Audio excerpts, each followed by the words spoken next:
Bonjour et bienvenue à Warriors Talk. Ce podcast-là, on l'avait dit, ça va bouger en 2025. En ce moment, il y a des gros mouvements qui s'en viennent.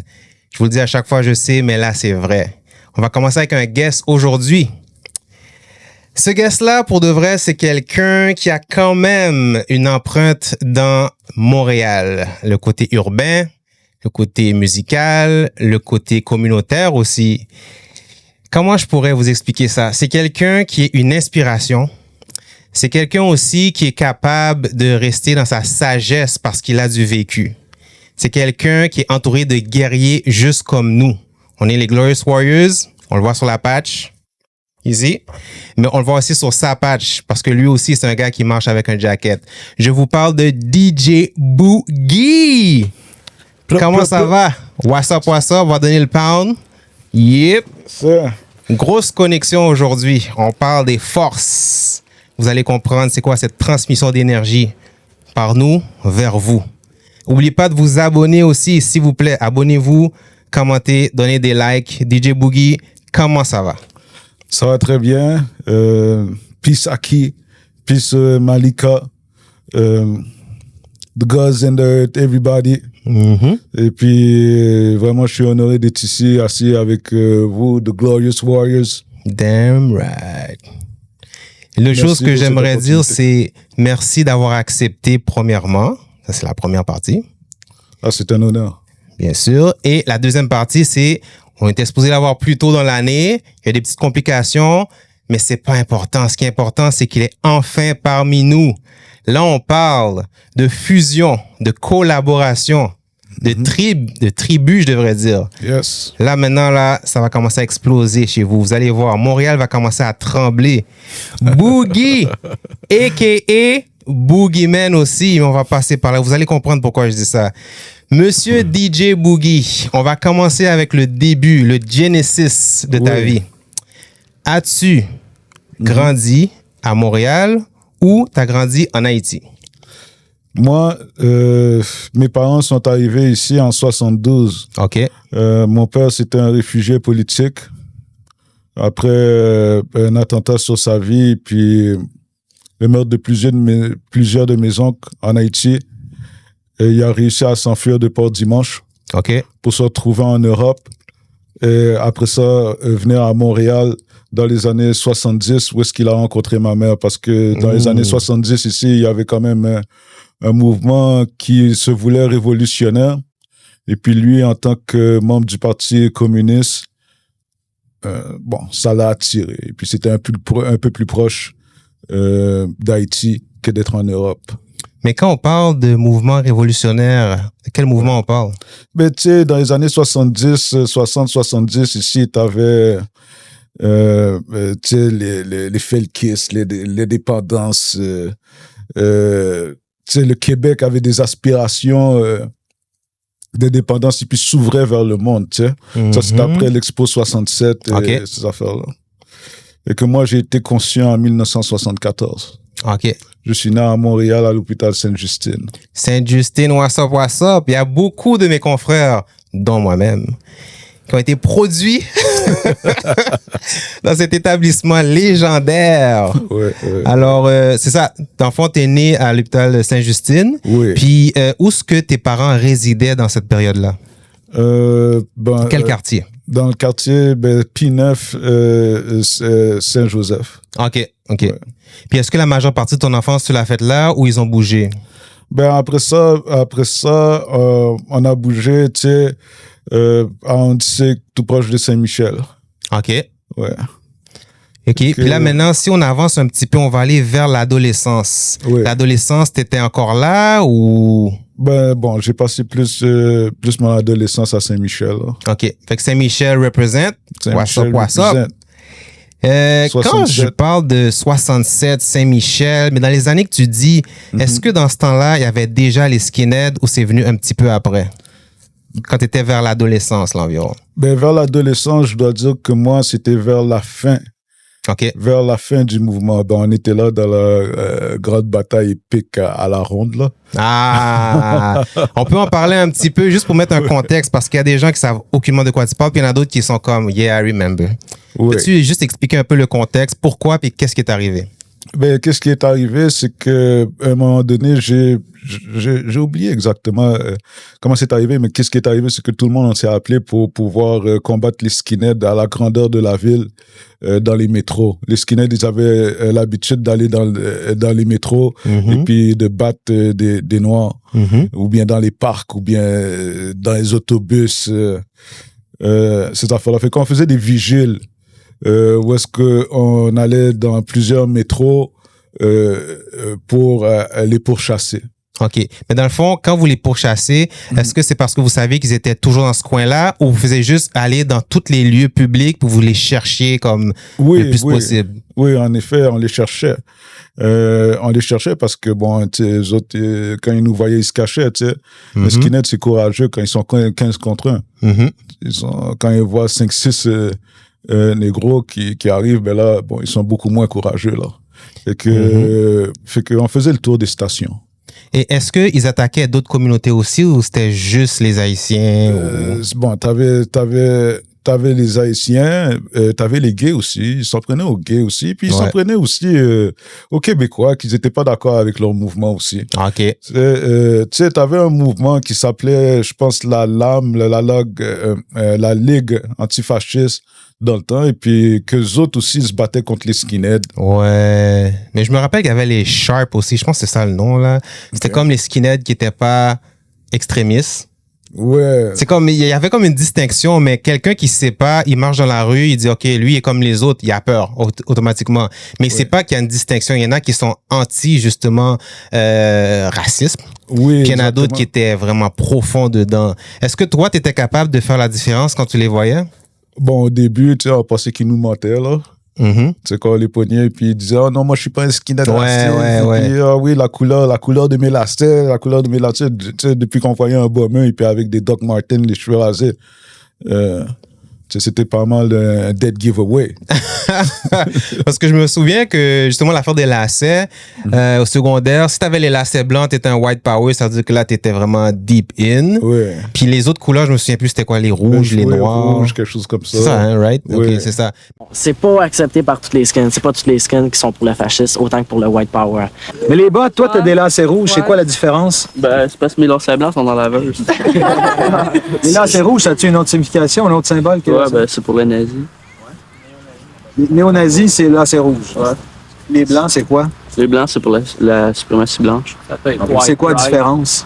Ben, ça, c'est plus extrémiste. Toi, tu regardais pas les lacets, tu regardais la tête. Ben, c'est ça. Et puis après ça, bon, tu sais, naturellement, tu sais, on s'était formé aussi parce que, tu sais, il y avait des skinheads, tu sais, anti-racistes qui se battaient aussi contre ces skinheads-là. Fait que, tu sais, il faut savoir que c'est un mouvement qui était parti en Angleterre, en fin de compte, et puis que tu sais, c'était des Jamaïcains, et puis avec, tu sais, la classe ouvrière. Exactement. Tu sais, ça a été récupéré ici, tu sais, par le mouvement du Ku Klux Klan, qui était là au Québec. Là, maintenant, qui est camouflé sur différents acronymes. Bien sûr. Mais bon, c'était la situation. Et puis bon, on était un peu livrés à nous-mêmes parce que, tu sais, le SPVM, ces affaires-là, ils faisaient rien. Mais c'est ça l'affaire. Comme, on va revenir justement à la petite section que tu as dit par rapport aux skinheads d'Angleterre. J'avais vu un petit documentaire. Un jour, on va faire un segment là-dessus. Je l'ai déjà dit dans une autre émission, mais moi et VSL, on va vous informer un peu plus là-dessus. Parce que c'est un segment qui est très important dans l'histoire du Québec. Les gens, ils passent par-dessus comme si c'est jamais arrivé. C'était juste aux États-Unis. Non, c'est arrivé ici aussi. La classe ouvrière, justement, au début, les skinheads, c'était des Noirs et des Blancs qui étaient dedans. Oui. C'était vraiment n'importe qui voulait vraiment représenter la basse classe sociale par rapport à l'autorité ou le système. Oui. Puis là, à un moment donné, il y a des extrémistes que dans le mouvement punk qui ont commencé à s'intégrer là-dedans par rapport à l'idéal qu'ils avaient des Ku Klux Klan des États-Unis. Il me semble que c'est ça un peu l'histoire. Puis là, il y a comme eu un petit groupe qui s'est formé parmi le gros groupe. Puis là, après ça, ça a dégénéré. Mais quand c'est arrivé au Québec, là, OK? Oui. toi, tu étais déjà au courant ou tu as juste été pris par surprise, tu marchais dans le métro puis tu t'es fait attaquer? Est-ce que tu avais déjà une idée que c'était quelque chose qui se passait? Je savais déjà que ça existait parce que tu avais les gars qui étaient plus vieux, comme les gars de Master B. Oui.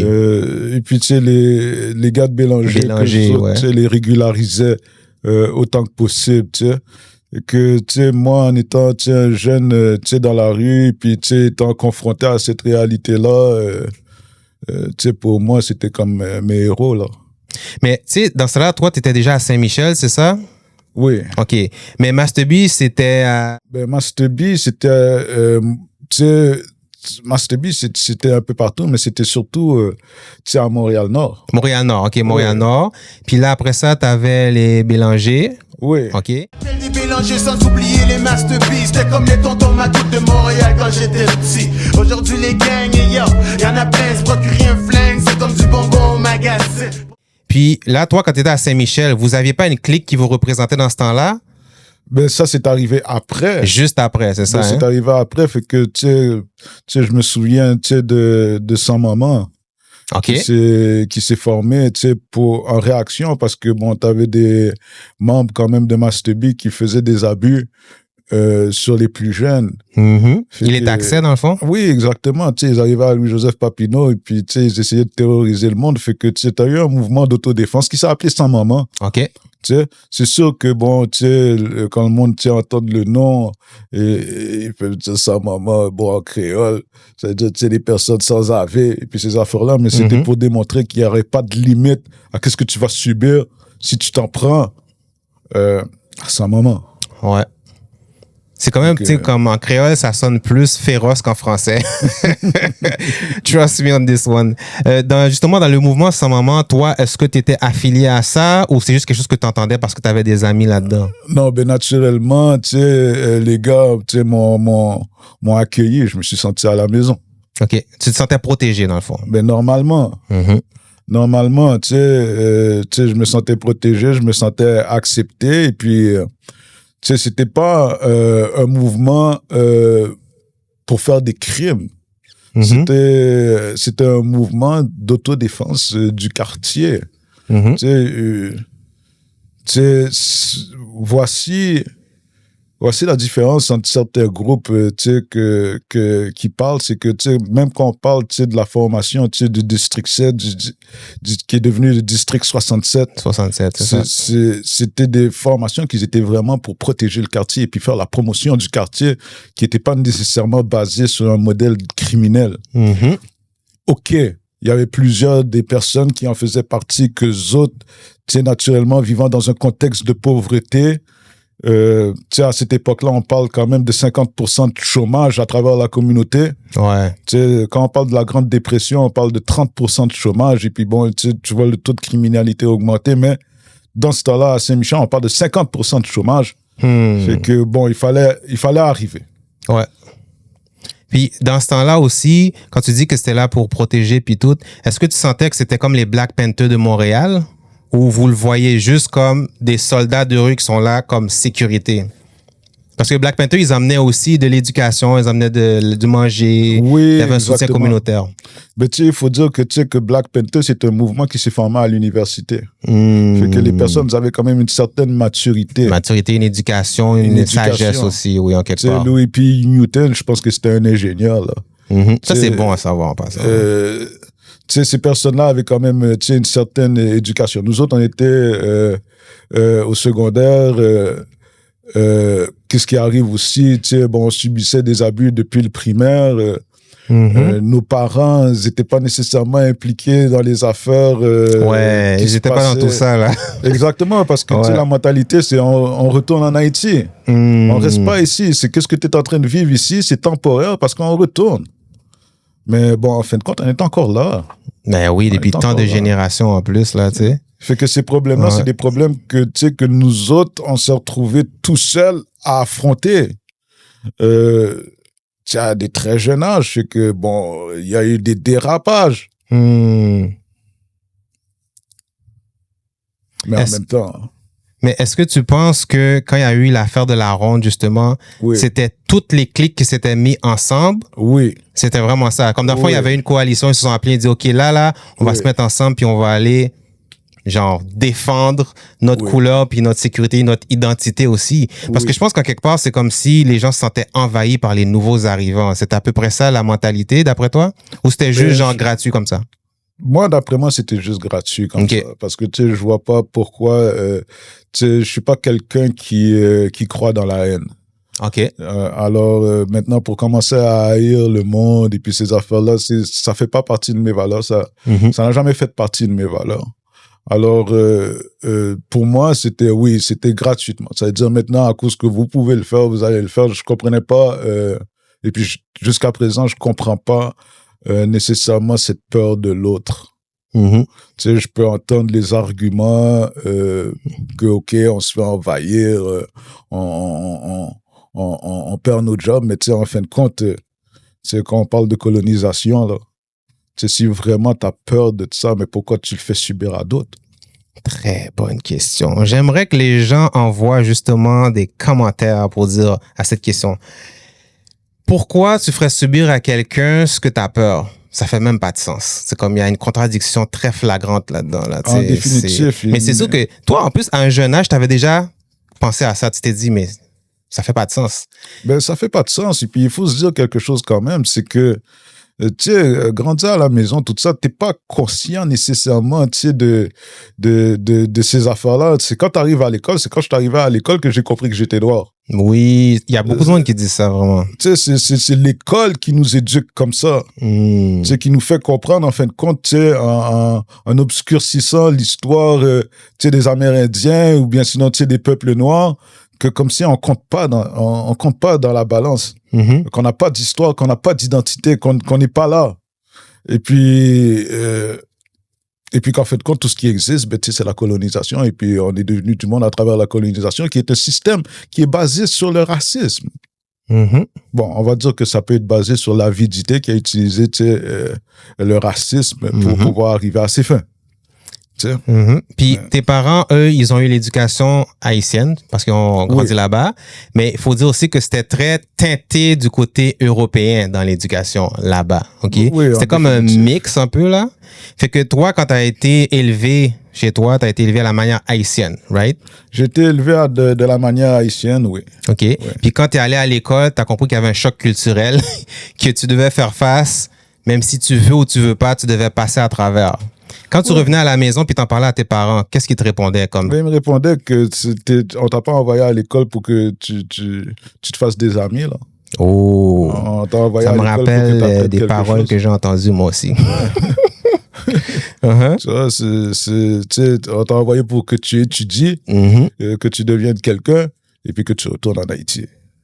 C'est ça. Je pense que l'affaire avec les parents haïtiens, ben, de notre génération, là, souvent, c'est que eux, ils vont tous se baser sur l'objectif que eux, ils ont pour nous, qui est vraiment ce qu'on n'a pas eu, vous allez l'avoir, puis encore mieux, vous allez être les docteurs, les dentistes, les ci, les ça, les gens de la haute société. Mais ce qu'ils comprennent pas, c'est qu'il y a un choc culturel qui a rien à voir avec ce que eux ils vivent. Ça peut pas rien à voir. C'est un petit peu similaire, mais c'est pas la même manière. Parce que les jeunes, quand ils sont en quête d'identité, ils vont faire des choses plus atroces encore dans ta face. Les politiciens, l'autorité, ils vont le faire sous-entendu, puis des fois, ils vont s'essayer. Mais les jeunes, c'est vraiment dans ta face, direct comme ça, là. Toi, quand tu étais dans cette position-là, tu n'avais pas de grand frère à qui tu pouvais te confier ou des cousins? Non, j'étais le plus vieux. OK. Et puis, bon, tu sais, il faut dire quand même que, tu sais, je subissais certains abus quand même à la maison. OK. Parce que, tu sais, ma réponse à certains challenges que je recevais étaient quand même un peu démesurés, dans le sens que, tu sais, je me souviens, vers 7 ans, c'est là que j'ai commencé à comprendre que la violence était un langage pour moi. OK. Parce que j'étais laissé pour compte. J'étais laissé pour compte, et puis à un moment donné, tu sais, ils faisaient toujours des jokes, j'étais comme le seul noir à l'école. Et puis là, j'entendais toutes les jokes qui se faisaient, et puis, tu sais, innocemment, moi, je riais aussi. OK. Je riais, et puis en fin de compte, il y en a un, deux autres qui a dit « Hey, vous trouvez pas ça drôle qu'il rit ?» Je dis « Pourquoi tu ris ?» Je dis « Ah, ben parce que c'est drôle. C'est drôle, qu'est-ce que tu dis ?» Oui, mais pourquoi toi, tu trouves ça drôle, tu sais? Je dis, vous comprenez pas, les gars, ils trouvent ça drôle, là. Fait que dans le fond, lui, il voulait pas que tu réagisses. Il voulait pas que je rie, tu sais. Et puis moi, en fait, quand je lui ai dit, mais parce que, tu sais, moi, je trouve drôle de la manière que vous pensez. Je trouve ça vraiment comique que vous, tu sais, votre esprit pense comme ça. Puis qu'est-ce qu'il a répondu? Ah ben là, ils sont fâchés. Ah, il est vexé. Ben là, ils sont vexés. Ils rient de nous autres, en fait, compte. Bon. Fait que, bon, ça s'est résolu avec une bousculade. OK. Et puis, à un moment donné, ben, tu sais, je suis tombé dans une bataille avec un autre jeune, tu sais, qui me criait des noms. OK. Et puis, ma main, en essayant de lui donner un coup de poing, bon, j'avais vu des coups de poing juste dans les films, vraiment. Fait qu'en essayant de lui donner un coup de poing, ma main n'était pas vraiment fermée. Et puis lui, comme il était en train de c'est rentré dans sa bouche. Et puis là, j'ai comme pogné sa mâchoire en même temps. Et puis, bon, je trouvais ça dégueulasse. Fait que je me suis débattu, j'ai démanché la mâchoire. Mais j'ai eu la paix, j'ai été puni. OK. Mais j'ai eu la paix pendant un certain temps. Mais quand tes parents ont su que tu avais eu une bagarre. Ah ben, ils m'ont puni aussi. Ils t'ont puni à cause de la bagarre. Mais est-ce que tu avais eu le temps de t'expliquer à eux pour le pourquoi? Des explications. Ils s'en foutaient de ce genre d'explications-là. On t'a pas envoyé pour aller... C'est ça, j'allais dire. Ils t'ont envoyé pour étudier, pas pour donner des coups de poing. Exactement. Tu sais, qu'est-ce que t'avais à faire, dans quoi tu t'es pris... Comment tu t'es rendu là, finalement, tu sais? Ouais, c'est ça. Et puis bon, c'est même pas comment tu t'es rendu là, c'est que tu t'es rendu là, t'es pas focusé. On va te focuser. Et puis, il y a une manière qui te focus. Hein. Mais là, le lendemain, justement, quand tu as eu le bâton des parents, quand tu es retourné à l'école, psychologiquement, tu devais être un peu troublé parce que tu n'as pas le soutien parental, familial. Puis comment tu as fait pour continuer tes journées d'école avec ça dans ta tête? Tu dis, je dois me défendre, puis j'ai pas le soutien que j'ai besoin. Puis il faut que je continue à vivre là-dedans. Comment tu faisais pour passer à travers? J'ai rationalisé parce que je connaissais pas le support de mes parents à l'école. Je peux pas dire que c'était pas ça. Je connaissais pas ça. Alors, je me suis dit, ben voici la vie. Voici comment qu'elle se mène. Tu vas avoir la paix. Ben, il va falloir que tu te battes. Et puis, tu vas manger ton bâton. Ben, tu vas avoir la paix. Et puis, c'est comme ça que c'est. Comme ça, t'aimes pas les juste légumes, résigné, dans le fond. Mange tes légumes. T'aimes pas qu'on te traite de non. Mange ton bâton. Et puis, tu vas avoir la paix. Fait que tu rationalises la violence. Et il faut dire aussi que les droits des enfants, c'est arrivé avec la Constitution canadienne en 1982. C'était un sujet chaud, un sujet que mon père, il était contre. Il était contre. Et que du bâton, j'en prenais, là. Mais dans le fond, quand tu prenais le bâton, toi, tu parles du bâton par rapport au fait que toi, tu étais pour te défendre, puis lui était pour que tu t'étudies, ou bien c'était juste en général, là? En général. Okay. À la maison, mon père, c'était un fervent croyant dans cette pratique. Lui, c'était la discipline l'important pour lui. Ben, c'était ce genre de discipline-là. C'est juste pour donner un exemple. Il y avait 26 frères et sœurs. Oh, OK. Ouais. Et puis, ils ont tous arrêté de lui parler à cause de la manière qu'il les battait en Haïti. OK. Ici, j'ai eu personne de me protéger de ça. OK. Et puis lui, il me battait d'une manière à me désensibiliser pour continuer le travail que lui avait déjà commencé. Puis là, quand toi, tu as eu à vivre ça, dans le suite, il y avait des affaires dans l'école, il y avait des affaires aussi. Puis dans la maison, il y avait des affaires. Fait que là, dans le fond, toi, tu étais en train de te gonfler à bloc de violence parce que c'est la seule chose que tu recevais comme façon de vivre, on va dire, pour te démerder. Tu le recevais là. Mais là, maintenant, quand c'était rendu avec, justement, on revient à l'affaire de la ronde, là, t'avais un clan avec un autre clan, puis un autre clan qui s'est mis ensemble pour défendre. Tu devais te sentir puissant, là. C'est comme une manière de te défouler puis de dire, OK, you know what? Maintenant, c'est notre tour. 18 mai 1990, au parc d'amusement de la Ronde à Terre des Hommes. Une cinquantaine de skinheads attaquent des Noirs. La police intervient et disperse les belligérants. Un peu plus tard, le même soir, dans le métro, les Noirs contre-attaquent. Cette fois, ils sont 250. Les skinheads ne sont qu'une cinquantaine. C'est alors le carnage. Oui, c'est sûr.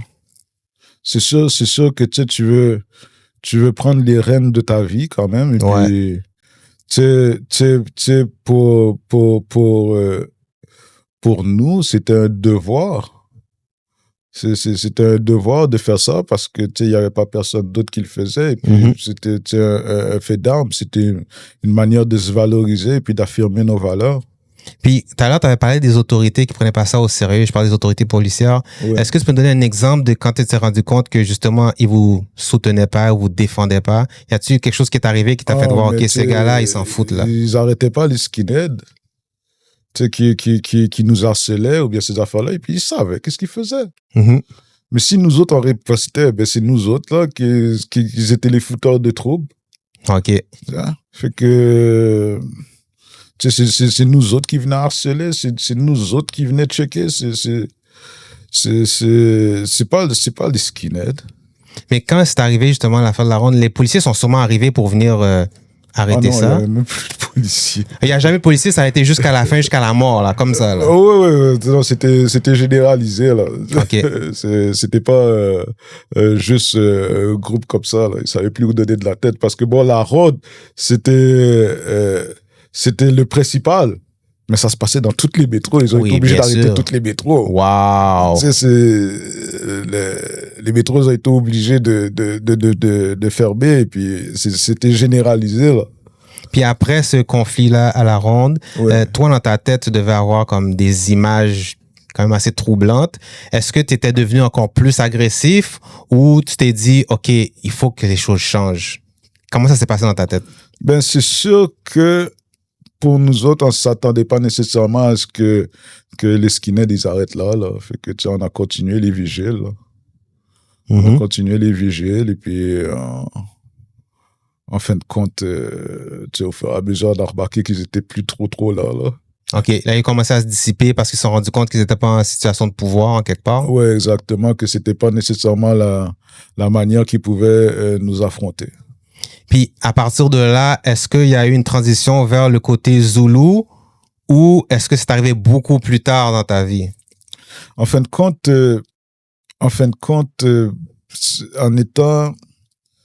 en étant plus jeune, et puis, qu'est-ce qui me parlait plus, en fin de compte, c'était la culture hip-hop. Ouais. Pourquoi? Ben, à cause des réalités qu'ils exposaient ici, qu'on vivait. Et puis, dans le temps, tu pouvais pas passer à côté de Zulu Nation. C'était l'organisation la plus puissante. La famille la plus puissante dans la culture hip-hop elle-même. C'était le Zulu Nation. Tu avais Native Tongues. Fait que tout l'enseignement de comment se comporter, des valeurs de la culture, comme moi, quand j'allais à New York. Okay. C'était pas je fais n'importe quoi et puis j'écoute n'importe quoi et puis non, t'avais certaines choses que tu devais respecter. T'avais une structure. Mes cousins me disaient non, c'est ça que tu dois écouter. Voici qu'est-ce que tu défends. Voici qui que t'es. Fait que il y avait une prise de conscience de qui tu étais. Et puis, c'était quand même une culture qui était là pour faire la promotion de ton identité. Oui. Et puis, qui était anti-drogue. Qui voulait vraiment l'avancement, en fin de compte, du noir qui vivait en Amérique. C'est ça. Et que moi, je suis rentré dans cette culture-là parce que ces valeurs-là m'interpellaient. OK. Mais est-ce qu'il y avait quelqu'un qui était là-dedans, qui t'a dit, hey, tu devrais venir un jour à un meeting, ou c'est juste toi qui as trouvé du monde puis que t'as dit, j'aimerais savoir comment je peux rentrer dedans? Enfin, ben là, maintenant, tu parles de de plus tard, fait que, tu sais, j'ai des amis, tu sais, qui ont commencé à voyager. Et puis que les autres, tu sais, ils ont fait, tu sais, des contacts avec le chapitre du Bronx. OK. Et puis, bon, en fait, quand t'avais Voodoo Ray, que lui, tu sais, aimait particulièrement Montréal, fait qu'il descendait ici souvent. Et puis, ça, c'était, tu sais, dans le temps du sauna, et puis ces affaires-là, et puis qui aidait, tu sais, à l'organisation de certains événements ici même, tu sais. Fait que nous autres, en étant, tu sais, un groupe d'amis qui supportaient le mouvement, bon, tu sais, bon, c'était quelque chose de cool quand même. Tu sais, de voir ça. Et puis, tu sais, de quand même, tu sais, avoir quand même des artistes qui descendaient ici, et puis qui s'intéressaient à nous autres, et puis qui nous aidaient dans le processus. Fait qu'on n'avait pas vu dans le temps vraiment la nécessité de fonder le chapitre. OK. Pourquoi? Parce qu'on avait déjà des contacts. Tu sais, fait que on voyait pas pourquoi, tu sais, que... Vous devriez avoir votre propre district à vous, dans le fond. Exactement, c'est ça, je comprends. Tu sais. OK.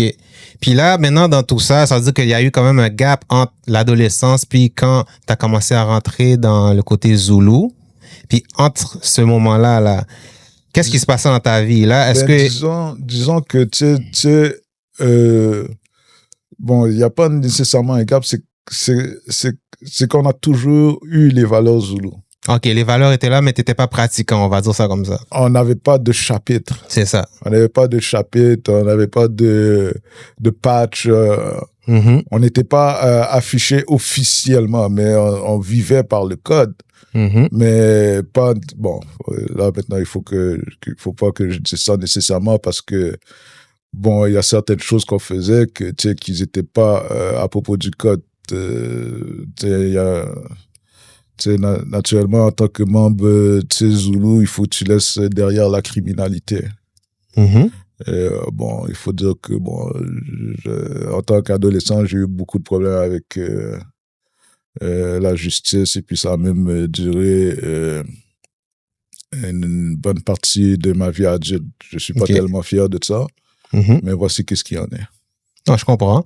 Mais quand on entend Boogeyman, parce qu'il y a des gens, justement, on avait dit qu'on était dans un tournage, puis il y a des gens qui t'appelaient « Hey, Boogeyman, Boogeyman », j'étais comme « Ah, OK, c'est son deuxième surnom, anodin. » Mais c'est quand même un chapitre de ta vie. Oui. Maintenant, ce chapitre-là, là, est-ce qu'il était justement juste avant de rentrer dans Zoulou ou pendant que tu étais dans Zoulou, on t'appelait encore comme ça? Non, c'est... non. Tu sais, le chapitre officiellement existe depuis 3 ans. OK. Alors, quand on m'appelle Boogeyman, ça remonte à ce surnom-là que je n'aimais pas parce que, tu sais, Boogeyman, c'était traduction bonhomme 7 heures. Ouais. Et puis, bon, c'est pas nécessairement quelque chose de positif. Moi, je voulais qu'on m'appelle soit Big Joe ou bien, je sais pas, Nitro, quelque chose de, tu sais, d'explosif, tu sais, ces affaires-là. Mais, tu sais, qu'on m'appelle le bonhomme 7 heures, je sais pas. Tu trouvais ça enfantin, dans le fond? Ben, tu sais, c'est pas assez féroce pour toi? C'est pas sympathique. Tu sais, le Boogeyman, c'est la personne que tu veux pas avoir, là. Tu sais, OK, mais il y a une raison pour laquelle on t'a appelé comme ça. Je sais pas qui t'a appelé comme ça en passant, là. Ouais, ben, tu sais, ça a commencé, tu sais, naturellement, tu sais, j'avais mes runs et puis ces affaires-là. Et puis, bon, j'étais quelqu'un qui aimait pas trop courir après le board, fait que je m'arrangeais toujours pour drop sur le board quand il me devait de l'argent. Fait que ce surnom-là est tombé, a commencé comme ça par un de mes amis, tu sais, qu'on appelait Space, qui est mort présentement. Rest in peace. Rest in peace. Et puis, lui, il a dit, bah, tiens, c'est toi le Boogeyman, parce que c'est depuis qu'on a des problèmes avec toi, tu nous tombes dessus. Mais en quelque part, ça t'aidait parce que ça imposait le respect. Pendant les 2 premières années, j'ai vraiment haï ça. C'est comme une tâche sur toi, là, dans le fond. Non, mais tu sais, moi, je me voyais pas comme ça. Je voyais quelqu'un de très gentil. Toi, tu te voyais comme quelqu'un de gentil, c'est ça? Oui. Mais les gens, ils te voyaient comme quelqu'un qui pouvait débarquer sous toi et puis bâton. Disons que j'étais pas de tout repos non plus. OK. Mais pour moi, qu'est-ce qui arrive, c'est que de la manière que j'ai grandi, pour moi, le monde, c'était un monde froid, distant et violent. C'est ça. C'est que c'est comme une maxime qui a dirigé mes actions pendant longtemps. Pour donner un aperçu, à 12 ans, j'étais condamné pour décharge d'armes à feu, vol qualifié. 13 ans, j'étais première page du Journal de Montréal. OK. Fusillade en plein centre-ville. OK. 14 ans, j'étais accusé de meurtre. Et ainsi de suite. Pour moi, la violence, c'était quelque chose d'omniprésent, mais en fin de compte, c'était quasiment un outil qu'il fallait maîtriser dans la vie. Mais est-ce que tu peux dire que tu étais insensible à la violence, genre t'avais pas de limite, ou c'est vraiment quand on te pousse à bout, là, tu l'utilisais? J'avais aucune compréhension de ce qu'on appelle l'intelligence émotionnelle. OK. Mon intelligence émotionnelle avait arrêté à 7 ans. Wow, 7 ans? Oui, à 7 ans, je m'étais dit que mes émotions causeraient ma perte. Alors, vaut mieux les bloquer. Wow, à si jeune âge, c'est fou ça pour de vrai. Ça, c'est une réalité pour un enfant qui est assez troublant. Mais lui, il sait pas. Lui, il se dit, j'ai pas le choix. Le monde est un monde violent, froid et distant. C'est une autre réalité, ça. C'est que, pour moi, les émotions, c'était quelque chose qui allait causer ma perte. Alors, je me souviens clairement à 7 ans de faire la décision consciente de les bloquer. OK. Et que, naturellement, je les ressentais, mais j'ignorais. C'est ça. Je les ignorais. Et puis, qu'est-ce qui causait beaucoup de distorsions cognitives. Et puis, un comportement sociopathe.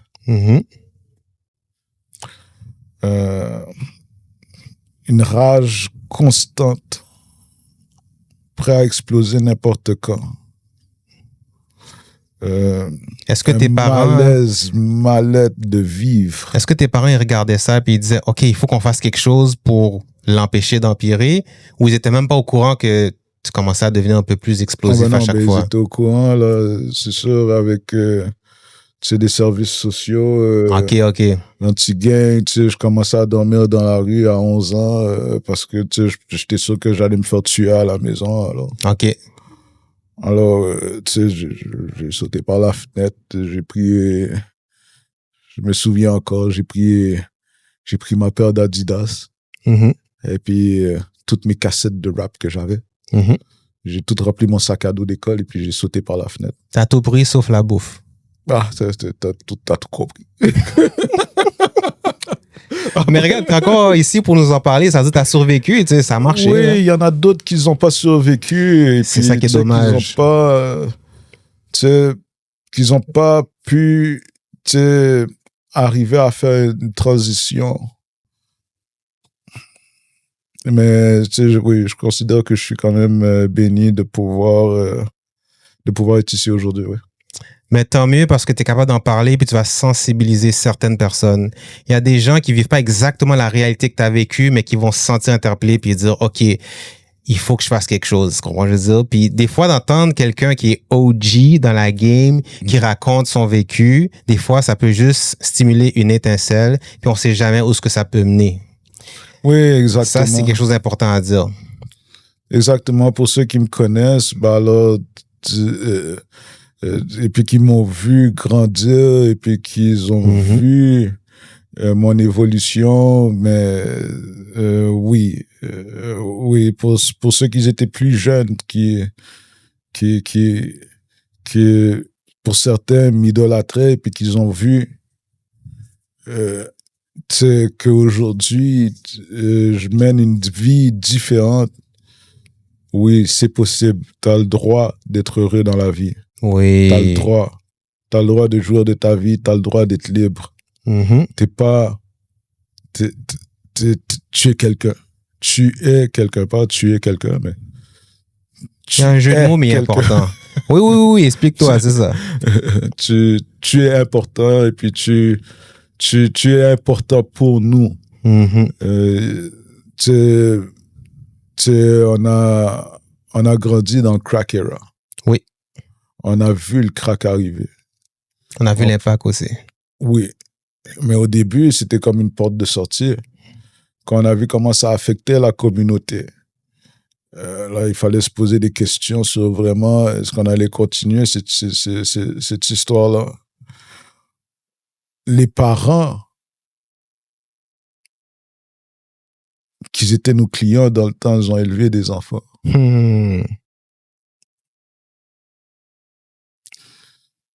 Ils ont abusé des enfants. Malheureusement. Ces enfants-là, aujourd'hui, ils sont plus vieux. Ils ont des séquelles.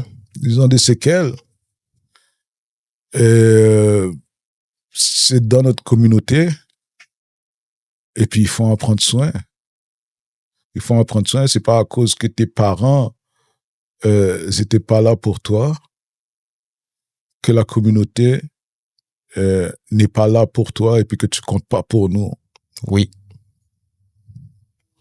Tu comptes encore plus pour nous parce que tu es un survivant. Oui. Tu es un vrai guerrier. Un vrai guerrier, exactement ce que j'allais dire. J'aimerais savoir maintenant par rapport aux Zoulous, quand tu dis que le chapitre n'existait pas avant, oui. Est-ce que ça veut dire que c'est toi qui as demandé la permission aux gens de New York de pouvoir faire le chapitre? Oui, en définitif, oui. Peux-tu m'expliquer comment ça s'est passé? Parce que c'est quand même une grosse demande, puis si tu es là, ça veut dire qu'ils ont dit oui. L'affaire, c'est que quand je suis sorti de thérapie, tu sais, je au cop avec, mon boy Marcus Ray. Et puis, tu sais, on a fait une analyse, de la situation, de la culture ici. Dans le sens que, bon, il y a beaucoup de personnes que les autres, se disent maintenant partie de la culture, mais qui n'ont aucune connexion avec New York. Ils n'ont aucune connexion avec The Mecca. Et fait qu'ils utilisent le mot culture à n'importe quoi. Ouais, c'est banalisé, comme si c'était un mot, comme n'importe quoi. Mais il y a beaucoup de valeur en arrière. Toi, quand tu t'es rendu compte de ça, qu'il n'y avait pas de connexion, est-ce que c'est parce que tu écoutais les gens parler ou parce que quand tu allais à New York, tu regardais ici, tu te dis, mais c'est complètement différent? Naturellement, c'est complètement différent. Nous autres, qu'est-ce qu'on faisait dans le temps, c'était émuler qu'est-ce qu'on vivait à New York. Okay. On arrivait ici avec les cassettes de New York, avec le style de New York, et puis on se réunissait entre nous autres qui connaissaient cette réalité-là. Et puis, c'est comme si on réaffirmait notre identité à travers ça, et puis on l'adaptait au contexte local. C'est ça. C'est vraiment ça. Mais, t'as du monde maintenant qui ne connaissent aucunement ce contexte-là, et puis encore pire, c'est comme si ils dénigrent ce contexte-là. Parce que, c'est comme s'ils vont se sentir inférieurs à ça à cause qu'ils ne connaissent pas ça. Alors, ça n'a pas d'importance. Aujourd'hui, je rappe, alors, je suis culture. What? OK. T'es pas culture à cause que tu rappes. Le rap existait avant la culture. Et que y a certaines valeurs dans la culture, par exemple, que tu dois transmettre. Et puis bon, tu entends des termes comme du rap décomplexé. C'est quoi cette... Il faut pas trop se poser trop de questions aussi, là.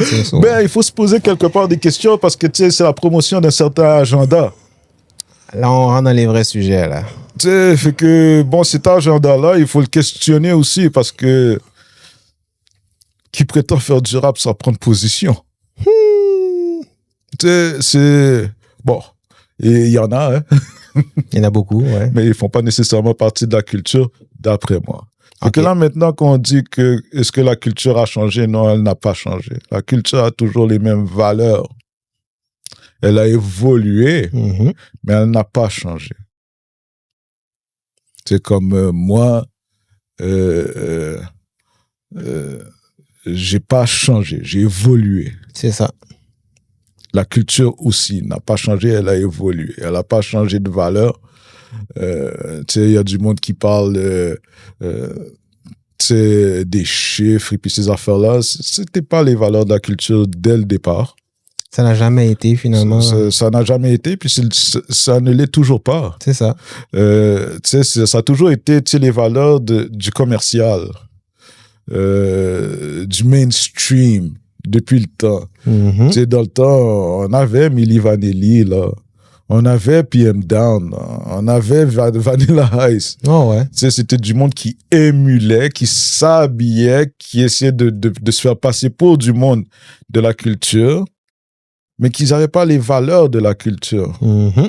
C'est comme des mannequins, finalement. Ils sont juste là pour poser. Oui, exactement. Fait que, tu sais, aujourd'hui, à cause, tu sais, du contexte global maintenant, tu sais, parce que, bon, en fin de compte, tu sais, le commercial, le mainstream a toujours regardé qu'est-ce que le ghetto pompait pour être cool. Quand ils voient que, tu sais, leurs affaires ne marchent plus, ben là, ils se disent, bon, tu sais, qu'est-ce qui pompe dans les ghettos? C'est exactement et ça. Et puis là, maintenant, ils vont te sortir des copycats. Mm-hmm. Et puis, tu sais, ils vont te vendre eux autres comme quoi que c'est ça. Fait que, bon, t'as ce processus-là qui est fort à Montréal. Oh, bien sûr. Fait que, tu sais, t'as tout plein de monde qui sont là et puis qui se disent de la culture, mais qui sont là, tu sais, pour faire de l'argent, en réalité, et puis qui s'en foutent des valeurs profondes de la culture. Comment peux-tu dire que tu fais partie d'une culture si tu respectes pas les ancêtres de la culture? Ben, c'est que pour eux, la culture, c'est pas important. Ce qui est important, c'est le gain. Le gain du pouvoir, visibilité, l'argent. Ouais. C'est ça qui les anime, c'est ça qui les donne le goût de continuer. Maintenant, on sait que c'est à cause que, comme tu as dit tout à l'heure, il y a un système en haut de ça, là. Mm-hmm. Il y a des gens qui sont manipulés, on se fait séduire avec des choses, on nous présente un plateau d'argent, puis si tu veux ça, ben il faut que tu fasses ça. Ils vont pas le dire comme ça, mais à force qu'ils te présentent le plateau, tu finis par être séduit, puis tu dis, oh, je veux faire ça aussi. OK, mais c'est ça qui marche, c'est ça que je vais faire.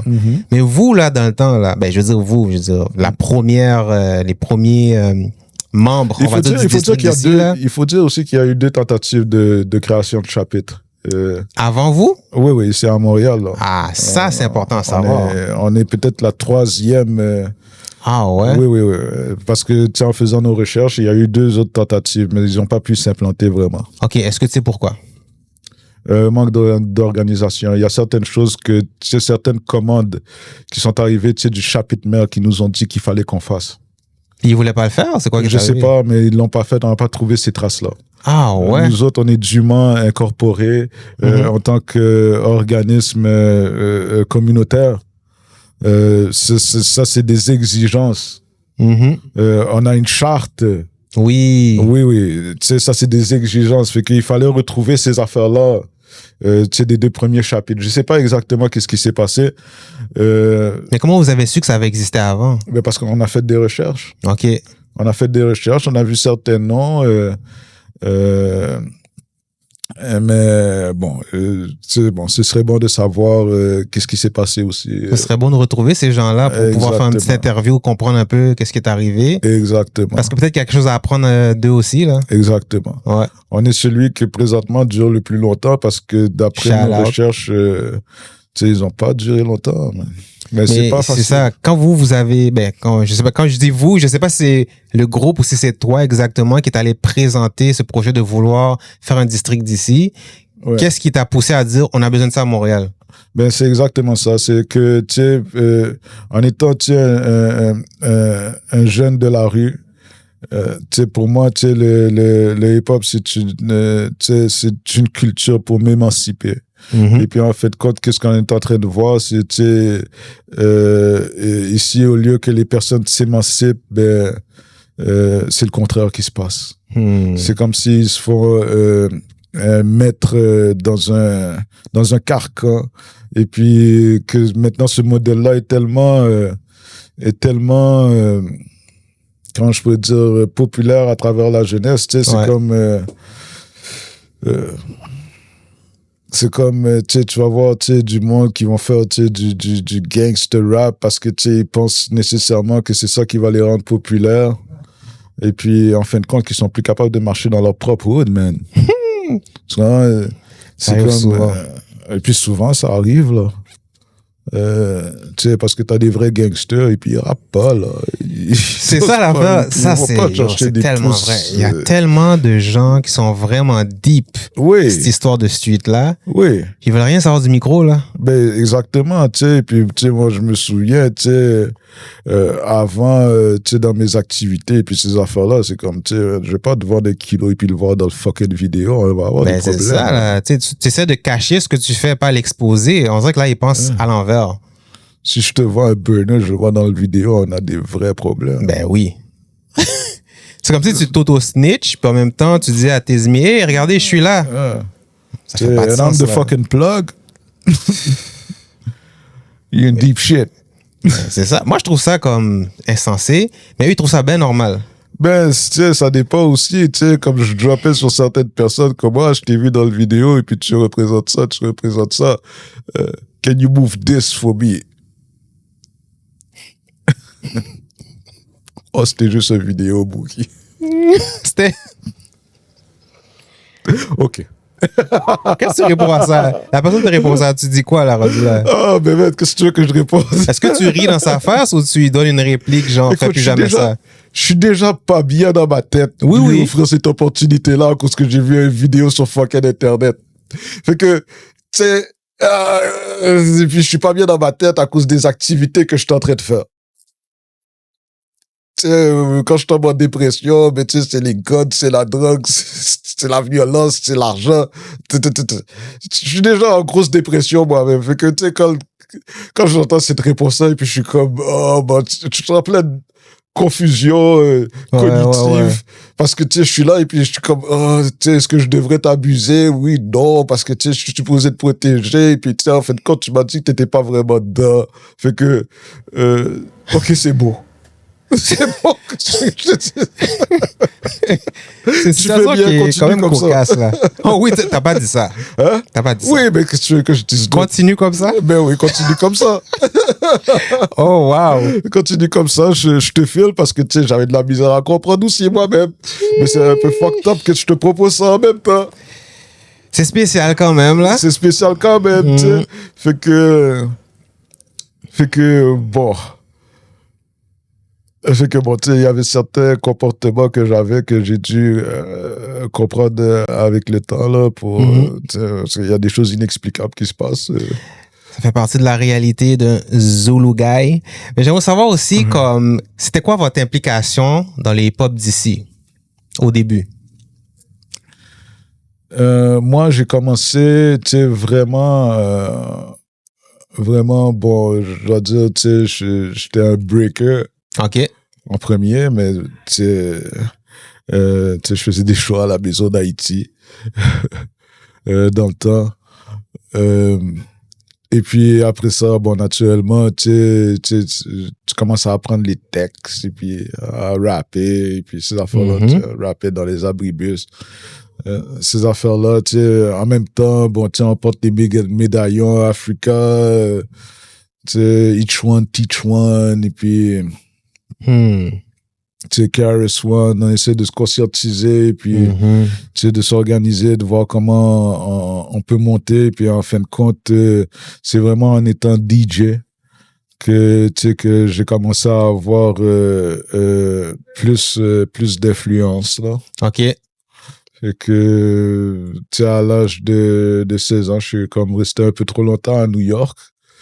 Mes parents, ils ont essayé de me shipper parce que j'avais trop de problèmes ici. OK. Et puis, en fin de compte, quand je suis retourné ici, je suis retourné avec 2 tables tournantes, un mixeur. Wow. Et puis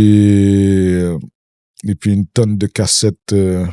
Parce que je comprenais pas comment ça se fait que je pouvais entendre les musiques ici. Et puis que j'ai trouvé meilleur à New York. Là, j'étais comme, OK, je suis pas un sucker comme ça à cause que je suis à New York, les musiques sont meilleures. Il y a quelque chose qui se passe. Alors, j'ai commencé vraiment à écouter plus attentivement ce qui se faisait. Et puis là, j'ai remarqué que, tu sais, qu'il y avait une manipulation de la musique qui se faisait. OK. Puis dans ce temps-là, c'est qui jouait? DJ Chuck Chill Out, DJ Red Alert, Marley Marl, Mr. C. Ouais. Easy Rock. Même Flavor Flav avait une émission d'R&B, tout ça. Puis en même temps, à Montréal, qui tu savais qui était à la mode, là, dans le côté rap? Ben, tu sais, t'avais Mike Mission, Quite Sane, tu sais, un DJ, tu sais, qu'on aimait, tu sais, beaucoup suivre aussi, c'était Shortcut. Shout out. Tu sais, à la radio, tu sais, naturellement, The Masters at Work, tu sais, KUT. Mais tu sais, comme j'étais dans le East, tu sais, on pognait pas la station de Kanawag. Oui, mais ça, c'est venu après aussi, là. Je sais même pas quand c'est venu.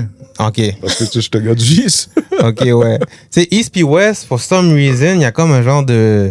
Comment je pourrais dire? Il y a comme une frontière imaginaire, parce qu'elle n'existe pas. Oui. Puis, les deux sont pareils, en quelque part, parce que c'est toute la même source. Oui. Mais la communication, elle n'est pas, genre, toujours tissée. C'est comme si, genre... C'est comme si c'était deux pays.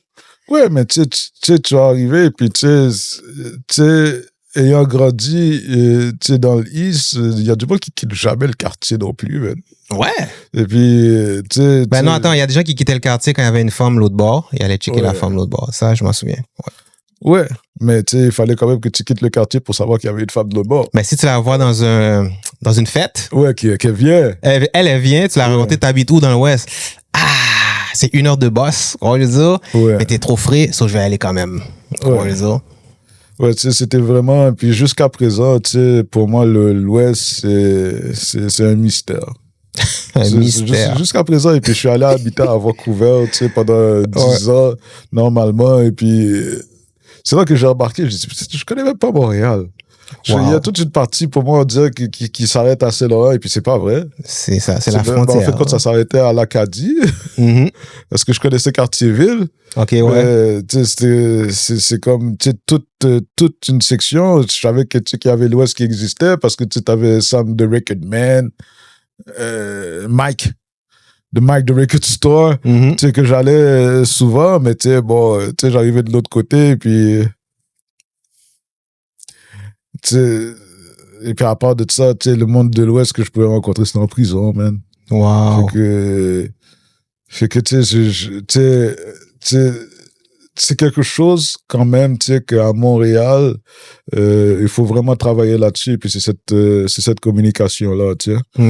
Vraiment, tu sais, du East et puis de l'Ouest, tu sais, cette unification-là, parce que nos valeurs en tant que nation hip-hop, le demande. Le demande, peut-être pas haut et fort, mais le demande quand même. Ça doit être une de nos revendications.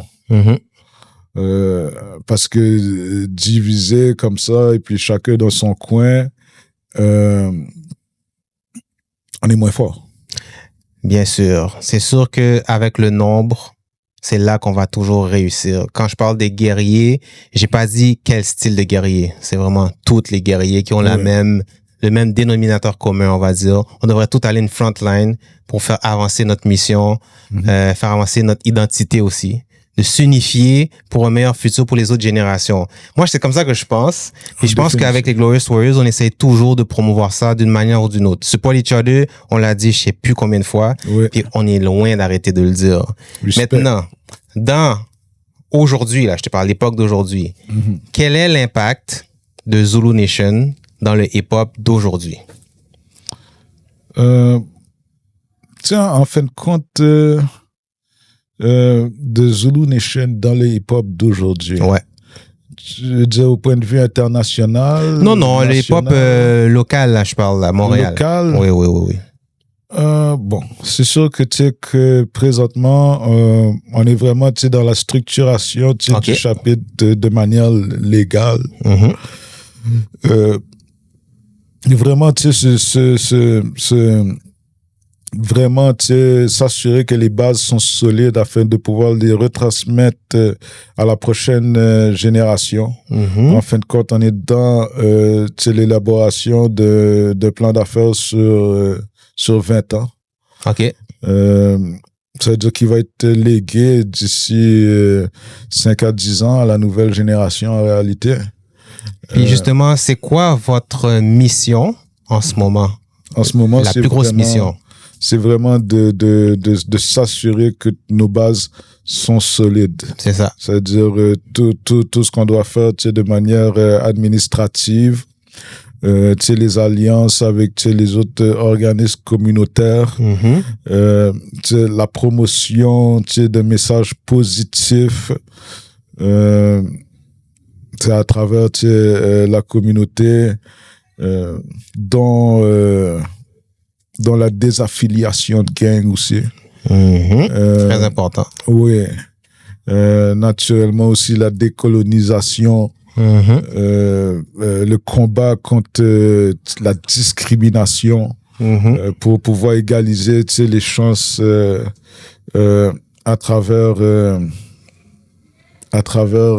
tous nos citoyens de la culture et des autres cultures qui forment cette nation qu'on appelle le Canada. Ouais. Puis est-ce que tu pourrais me dire, d'après toi, comment tu suggérais à quelqu'un de se décoloniser? Si tu te posais la question. En commençant par faire des recherches. Des recherches sur son identité? S'informer sur son identité, sur soi-même, d'où est-ce qu'il vient. Parce que si tu veux savoir où tu t'en vas, ça prend 2 points pour tracer une ligne. C'est vrai. Alors, si tu sais d'où tu viens et tu sais où est-ce que tu es, tu as une très bonne idée de ta trajectoire. C'est vrai. Et puis, tu vas être beaucoup plus efficace, perdre moins de temps et puis être plus heureux dans ta vie. En général. C'est sûr que dit comme ça sonne comme quelque chose de cliché, mais c'est vrai. C'est littéralement vrai. Est-ce que vous êtes connecté avec les Black Panthers, Nation of Islam, puis les 5%ers, ou vous êtes tous comme à faire vos affaires, mais vous êtes juste comme what's up? On a un discours. Okay. On a un discours qu'on est en train de développer. C'est sûr qu'on veut développer encore plus approfondi, avec des Nation of Islam. Et ici, qui en fait compte est la plus grosse faction du Nation of Islam au Canada. OK. Qui nous ont supportés depuis le début. Wow. Aussi là. The Black Israelite on développe un discours avec les 5%ers. Et puis aussi la communauté kémétique. Et puis aussi différentes personnes du mouvement rap keb qu'on essaie de comprendre aussi. OK. Des mouvements communautaires qui travaillent dans les écoles, le décrochage scolaire. OK. Aussi d'autres mouvements citoyens, comme l'appel retrouvé. Que petit à petit, on renforce nos liens, on renforce nos bases. Avec le temps, ils voient la crédibilité aussi dans nos actions. Justement, l'appel retrouvé, ça représente quoi pour vous? C'est un de nos alliés les plus importants. OK. Puis, quand vous dites alliés, ça veut dire qu'ils vous aident dans votre cheminement? Oui, ils nous aident dans notre cheminement. Et puis, en même temps, on est en train de construire avec eux autres, oui. Quand vous dites construire, vous êtes en train de construire un empire, une bâtisse, un événement? Bon, c'est sûr que, il y a toujours la question de l'empire de Dessalines. OK. Il y a cette question-là. Du point de vue culturel, eux défendent plus les intérêts de la communauté haïtienne. Qu'est-ce qu'il s'agit aussi d'Haïti, qui est quand même un point d'origine. Pour beaucoup. Si ce n'est l'Afrique en tant que telle, le continent mère. En même temps, il y a une réalité, il y a un combat qui s'est fait ici. Il y a un combat qui s'est fait en Amérique. Il y a un pays qui s'est levé contre le colonialisme. Et ce pays-là perd cher son affront. Malheureusement. C'est un combat qui doit continuer. Et puis que quelque part, on identifie aussi le combat que Garvey a fait, que les Black Panthers ont fait, et puis que la culture hip-hop est en train de faire en réalité aussi. Puis, est-ce qu'il y a d'autres districts au Canada, des Zulu Nation? T'as un autre chapitre à Toronto. OK. Et puis un autre à Vancouver, mais jusqu'à présent, je pense que c'est nous autres qui avons les assises les plus solides, là. OK. Mais ils sont en train de travailler là-dessus, dans le fond?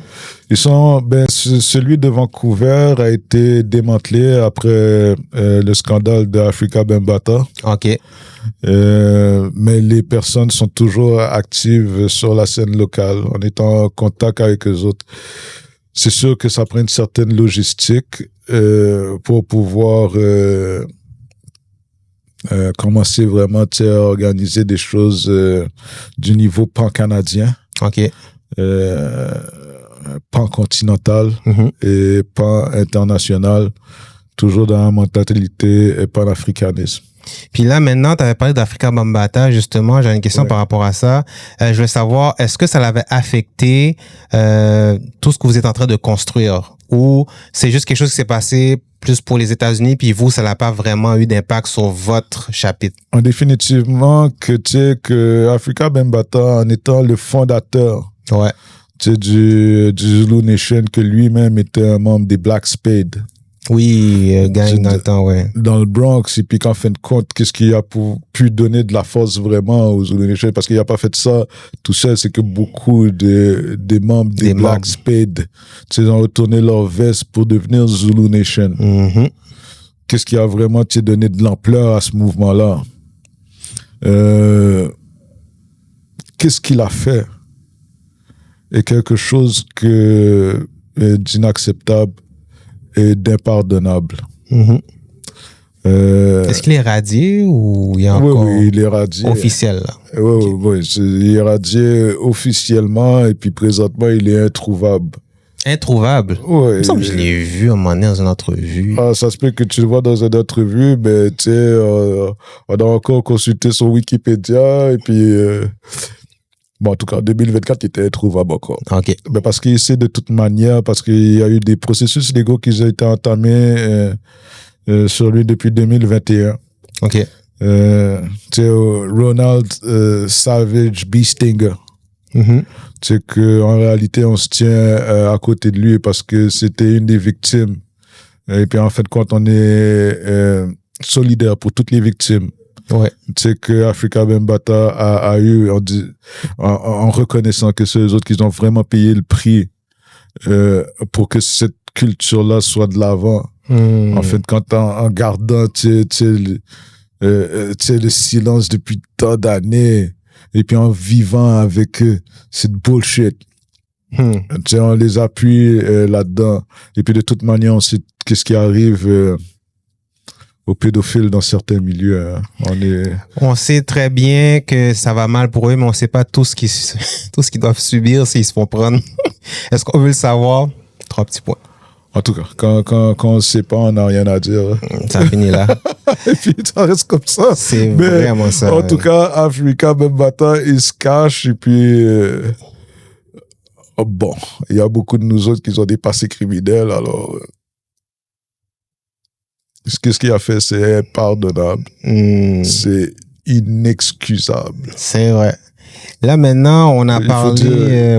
Quelque chose que j'aimerais ajouter, c'est que dans cette réalité que nous vivons ici en Amérique du Nord, où est-ce que on continue à fêter des génocidaires,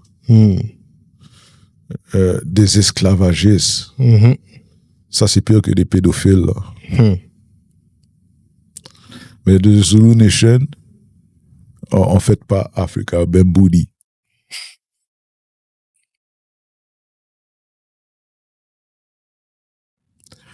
Gloire à la décolonisation. Gloire à la décolonisation. Oui. Tu pourrais le répéter un peu plus fort parce que les gens ont besoin de bien le sentir. Gloire à la décolonisation. Décoloniser vos esprits. S'il vous plaît. On a fait beaucoup de parallèles entre le Zulu Nation, ta vie, ce qui s'est passé au Québec. Dans tout ça, quel a été ton warrior moment? Mon warrior moment que tu as passé à travers? Celui qui m'a été le plus bénéfique, ça a été de rentrer en thérapie. On parle de thérapie, peux-tu plus élaborer?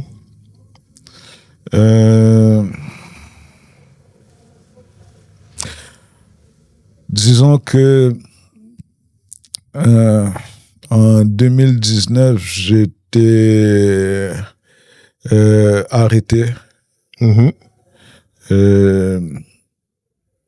J'étais en complet délire, en dépression. OK.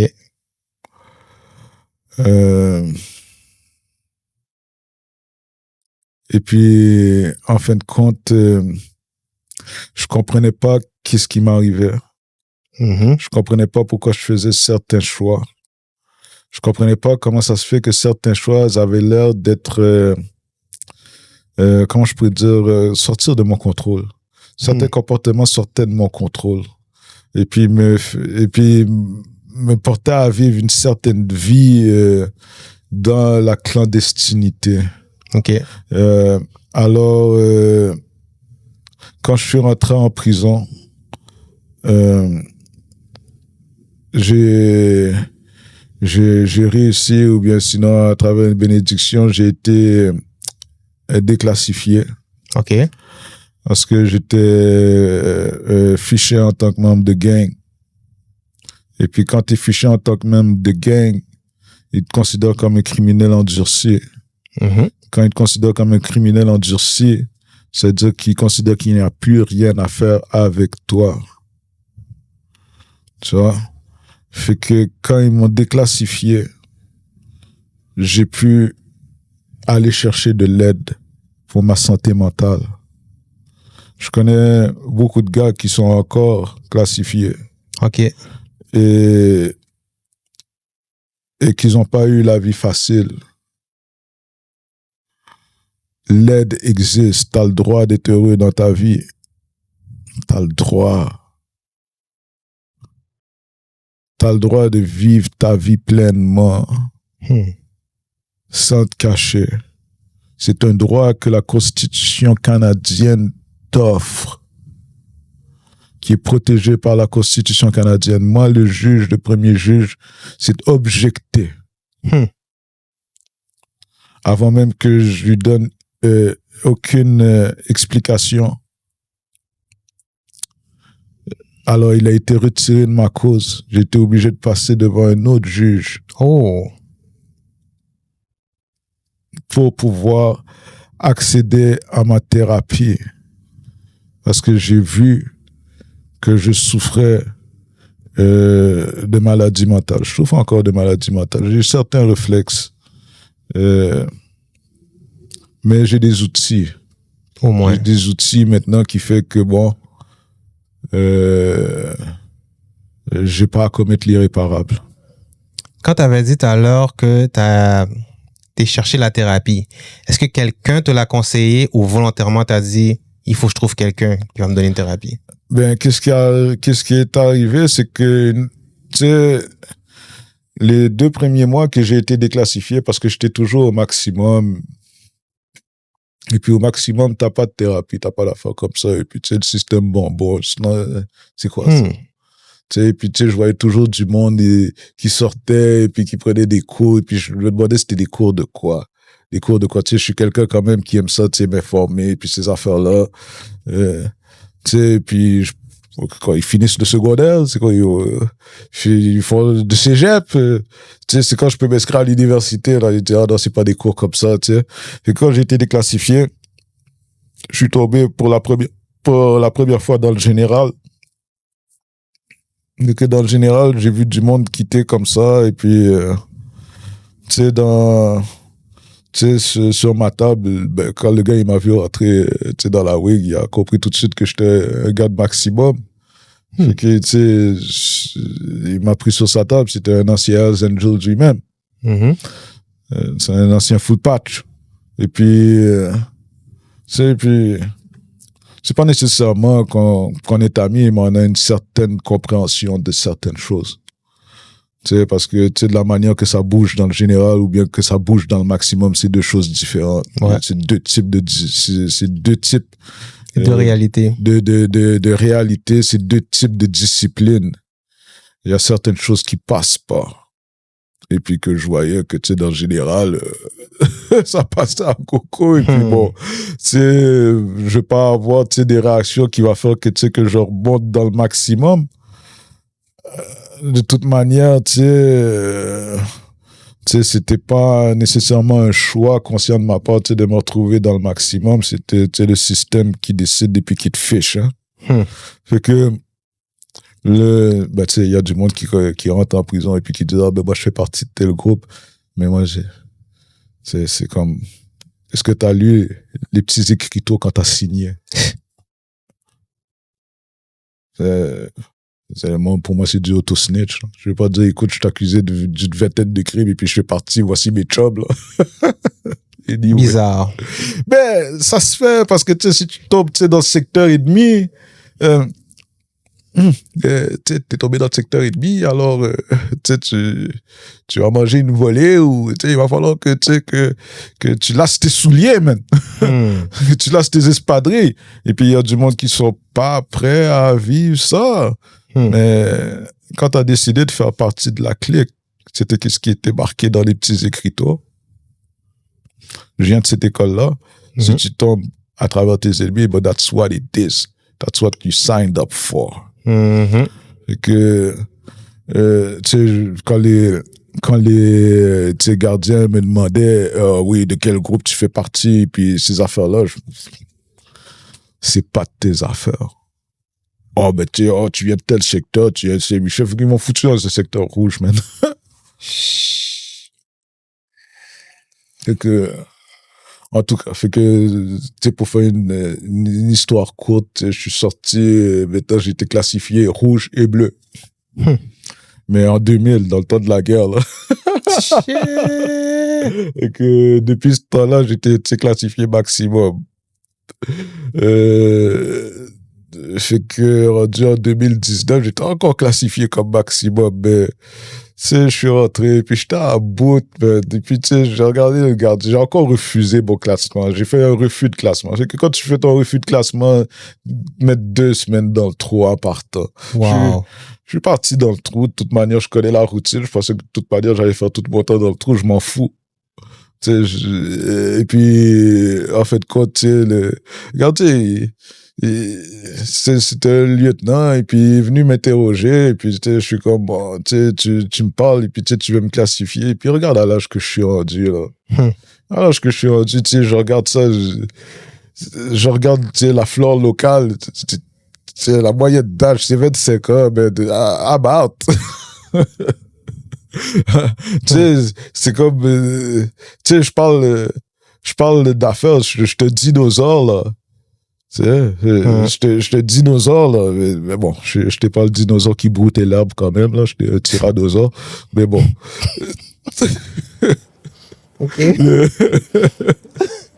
Et dans tout ça, comment tu t'es cheminé à demander de l'aide ou... Mais c'est ça, qu'est-ce qui est arrivé, c'est que, tu sais, le gardien, tu sais, en fait, quand il est allé à Louis-Joseph Papineau, et puis, pas nécessairement dans la période de temps où est-ce que j'étais à Louis-Joseph Papineau. Mais tu sais, après ça, tu sais, il voit ma classification que je suis classé bleu et rouge. Moi, il faut dire quelque chose, c'est qu'en 2000, je ne crois pas dans la guerre. Et puis avant que les couleurs arrivent, j'étais déjà dans le street. J'étais déjà heavy dans le street. Et fait que, tu sais, j'avais des connexions des deux côtés. OK. Et puis je fonctionnais avec les deux côtés. C'est sûr que, bon, j'avais une préférence pour Saint-Michel. Mais bon. Et que lui, il a dit, je vais te faire un cadeau, je vais te déclassifier. Et puis c'est ça qu'il a fait, il m'a déclassifié. Et puis le lendemain, je me suis retrouvé dans le G. Et puis, ça, c'était à Rivière-des-Prairies. Et puis, Là, je voyais le monde quitter, et puis, tu sais, quitter pour aller prendre des cours, et puis ces affaires-là. Et puis, tu sais, je me posais des questions, et puis, en fait, compte, le gars, que lui, c'était un expatrié des Hells Angels, tu sais, il me dit, ah, mais tu sais, ça te ferait peut-être du bien, ces affaires-là. Là, j'étais comme, ben oui, mais tu sais, qu'est-ce qui se passe de l'autre côté? Tu sais, en fait, quand tu racontes à propos de ta vie, mais tu sais, tu veux pas raconter ta vie? Ouais, c'est Tu vrai. sais, il y a des choses qui se racontent pas. Il y a des choses qui se disent pas.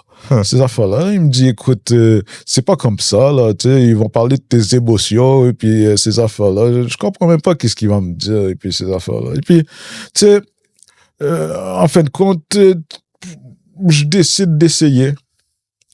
Fait que, il y a 2 semaines qui passent, et puis là, tu sais, je m'en vais dans le cours. Là, il me dit, tu sais, il présente tout le monde. Oh, toi, t'es là pourquoi? Pour telle chose. Là, t'es là pourquoi? Pour telle chose. T'es là pourquoi? Pour telle chose. Et puis, moi, en fait, quand ça tombe à moi, tu sais, je suis en train de calculer qu'est-ce que je peux dire. Tu sais, je suis en attente de procès.